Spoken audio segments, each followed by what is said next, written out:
ตอนเลิกนี่แหละไปรอใส่อาจารย์นะจังไหนบุกเพี้ยนไปเราเข้าใจสอนเนี่ยก็บุกแมนจะไปอีกวะ มึงไม่ตัวสื่อนะคือควาย แมน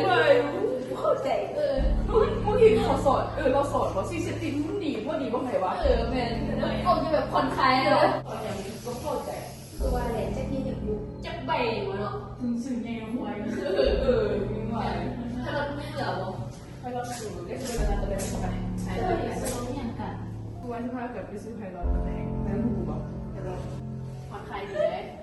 มันผ่อนคลายแท้หรอ แค่ สูตรสิ่งที่เป็นสิ่งที่ดีแต่ที่สูญเสียอนาคต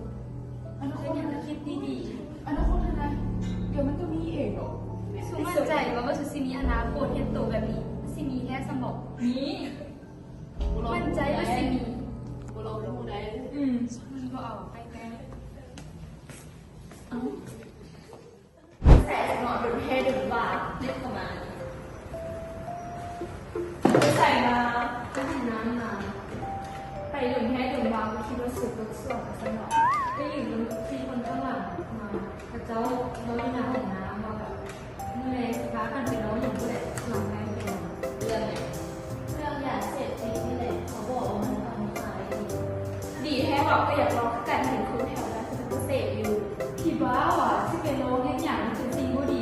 อาจารย์ทหารจะสอนไปก็อยากลองซื้อได้สนะเศร้าๆสุดคนละ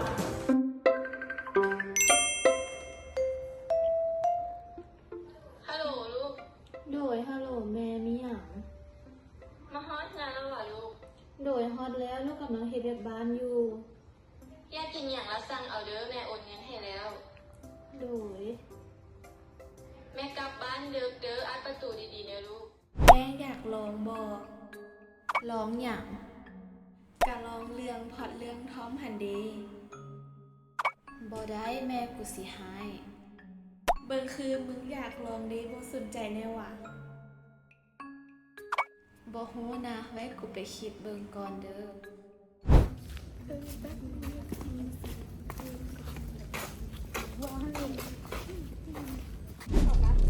ไม่สูจะเข้าไปพวกกูมีเรื่องลมน้ำ เรื่องอย่าง ก็เลยสูวางบอก ระวางแดง พวกกูบาสิพาสู่ไปอันนี้นั่นนึงนะไปน้ำจุ๊บแป๊บเดียวแบบกำลังจะกลับ แม่ไปใส่น้องมีหยังกูอันว่าสิไปเรียกน้ำเขาหน่อยหนึงไม่ลองลง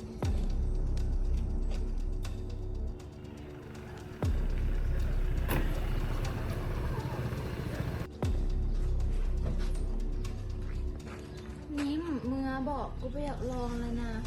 บุเป็นอย่างได้มาแล้วไปโลด เรียกเขามาละ เอามาเทศอ่ะแค่เนาะ ว่าไหลที่มานั่ง แป้งมาแม่ นะกูคือแม่ค่ะ มารถบุเป็นอย่าง ก็เป็นอย่างนั้น ตัว เล เรา ย ออกก็ได้นี่ได้กินจบกันบ่แซ่บเลยกินลองบ่ลองเลยอ่ะแซ่บได้กินได้ กินแล้วมึงลืมทุกอย่างเลยนะ บ่ลองกูพูดได้บ่ลองอ่ะ เชื่อแล้วนะคำหนึ่งก็ได้เดี๋ยวมึงก็ถูกใจ แม่เอาบ่ ทำแล้วนะเฮ้ยที่สุดยอด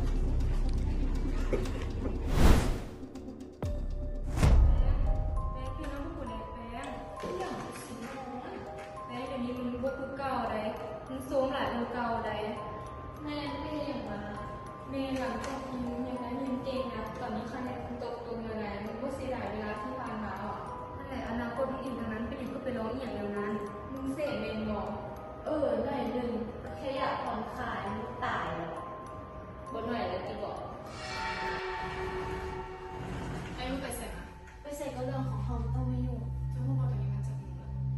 แล้วผู้ใดมาส่งเจ้าขอประมูลแบบนี้ตั้งแต่เมื่อไหร่ ไม่เคยสนใจเรื่องของเขาลำบากไม่เห็นสนใจเรียกเจ้าคนไหน เขาเห็นเรียกอาหารไม่ให้เจ้าเจ้าอยากได้อย่างไรก็ซื้อให้ให้ไม่ได้ให้เจ้าเฮียนเจ้าเอาเงินมาให้แม่ก็ได้หรอ แล้วเจ้าเคยถามเขาบอกเขาแค่ต้องการเวลาขนาดวันเกิดเขาจะยังไม่เคยมีเวลามาหาเขาเลยข้ามลมแล้ว แป๊ะแป๊ะแป๊ะแป๊ะก็ออกมาลงแม่ก่อนแป๊ะแป๊ะ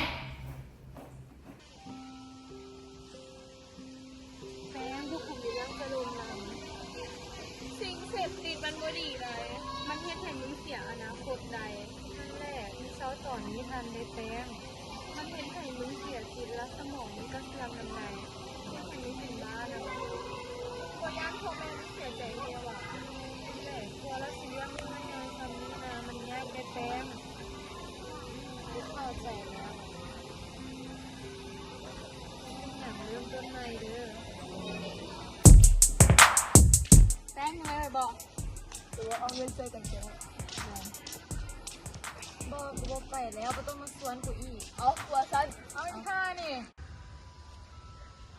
สิให้จังเด็กกับลูกดิมาคือมาเป็นแนวนี้เป็นเพราะเขาเองที่บ่มีเวลาเอาแม่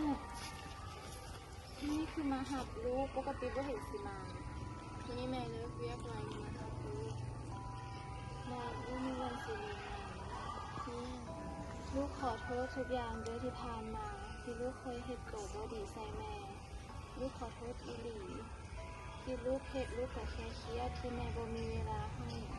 ลูกขอโทษแล้วก็ขอโทษลูกนะคือกันที่แม่บ่มีเวลาให้เราจะมีแม่สิมีเวลาให้กับลูก เพราะอนาคตบ่ควรจบลงเพียงคำว่าลอง และชีวิตหนึ่งชีวิตมีค่าหลายเกินกว่าจะเสียไปกับยาเสพติด